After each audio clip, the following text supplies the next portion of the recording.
এখন রান্না করে নেব ভেজ ডাল। তার জন্য ওভেনে কড়াই বসিয়ে দিয়ে দিয়েছি কিছুটা পরিমাণে মুগ ডাল, দিয়ে দিচ্ছি দুটো তেজপাতা। খুব ভালোভাবে মুগ ডালটা ভেজে নিচ্ছি। ভাজার পর পরিমাণ মতো জল দিয়ে সাথে একটু নুন হলুদ দিয়ে একটা সিটিতে প্রেসারে সিদ্ধ করে নেব। আপনারা কিন্তু যে কোনো পাত্রেই সিদ্ধ করে নিতে পারেন। ভেজিটেবল ডালটা রান্না করার জন্য ওভেনে কড়াই বসিয়ে তাতে দিয়ে দিচ্ছি কিছুটা পরিমাণে সাদা তেল। তেলটা গরম হয়ে গেছে, তেলের মধ্যে দিয়ে দিচ্ছি কিছুটা কিশমিশ, কিছুটা কাজু। আপনারা এখানে তেলের সাথে ঘিও বা বাটারও ব্যবহার করতে পারেন, তাতে ভালো ফ্লেভার আসবে। হালকাভাবে ভেজে তুলে নেব একটা পাত্রে। কাজু আর কিশমিশটা ভেজে তুলে নেওয়ার পর এবার ভেজিটেবলগুলো ভেজে নেব। নিয়ে নিয়েছি কিছুটা বিনস, এই যে ছোটো ছোটো টুকরো করে নিয়েছি কিছুটা ফুলকপি, সেটাও টুকরো করে নিয়েছি একটা গাজর, সেটাও ছোটো ছোটো টুকরো করে নিয়েছি। এখানে আপনারা মটরশুঁটি ব্যবহার করতে পারেন, কারণ ভেজিটেবল ডালে কিন্তু মটরশুঁটি দিতে হয়। কারণ এই কারণে এখন যেহেতু আমার কাছে নেই সেই কারণে দিলাম না। তো ভেজিটেবলে আপনারা অবশ্যই মটরশুঁটি ব্যবহার করবেন। খুব ভালোভাবে এবার ভেজে নেবেন। একটু ভালোভাবে ভেজে নিয়েছি, দিয়ে দিচ্ছি এখন সামান্য পরিমাণে একটু হলুদ গুঁড়ো। ভাজা হয়ে গেছে, তুলে নিচ্ছি একটা পাত্রে।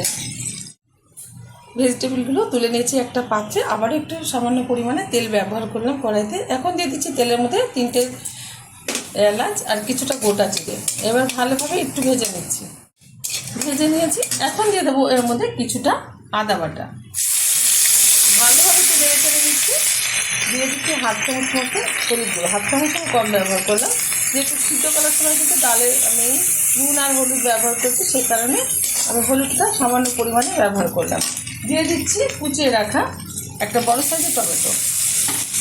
এটা ভালোভাবে এবার নেড়ে চেড়ে নেব তেলের সাথে। খুব ভালোভাবে আমি টমেটোটা নেড়ে চেড়ে একদম গলে গেছে টমেটোটা। এই অবস্থাতে দিয়ে দেবো সিদ্ধ করে রাখা মুগ ডাল। প্রত্যেকটা ভীষণ ভালো জানেন, তবে আমি আমার স্টাইলে করে থাকি, সেটা আপনাদের মাঝখানে শেয়ার করছি।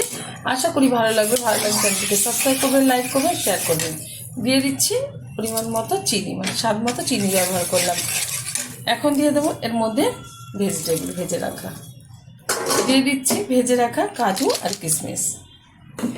এবার ভালোভাবে হাই আছে ফুটিয়ে নেবো। আমি কিন্তু আগে লবণটা ব্যবহার করেছি, সেই কারণে চেক করে দেখলাম আর লবণটা লাগবে না, সেই কারণে আর লবণটা ব্যবহার করলাম না। হাই আছে ফুটিয়ে নিচ্ছি।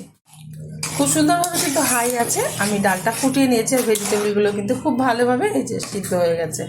এখন দিয়ে দেবো এর মধ্যে ভেজে রাখা একটা মশলা। আমি জিরে আর একটা শুকনো লঙ্কা ভেজে গুঁড়ো করে নিয়েছি।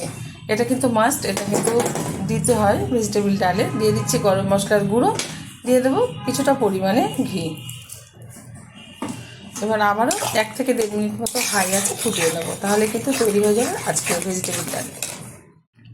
ডালটা কিন্তু হাই আছে আমি ফুটিয়ে নিলাম 2 মিনিট। এখন ডালটা হয়ে গেছে, নামিয়ে ঢেলে দেবো একটা পাত্রে। গরম গরম ভাতের সাথে সার্ভ করবো। আপনারা অবশ্যই ট্রাই করবেন, আশা করি ভীষণ ভালো লাগবে।